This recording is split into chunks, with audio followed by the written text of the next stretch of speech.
வரை நிழல் என உடன் நான் வருவேனே.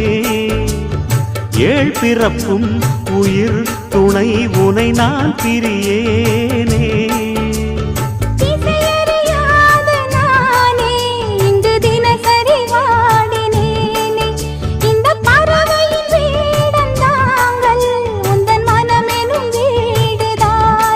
நீண்ட காலம் நேர்ந்த சோகம் நீங்கி போக நானும் தீண்ட யோகம் விளங்கிட. பூமிக்கொரு வாரம் என்று எண்ணி இருந்தேன், பூமுடிக்க யாரும் இன்றி கண்ணி இருந்தேன். சொந்தமின்றி பந்தமின்றி நானும் இருந்தேன்.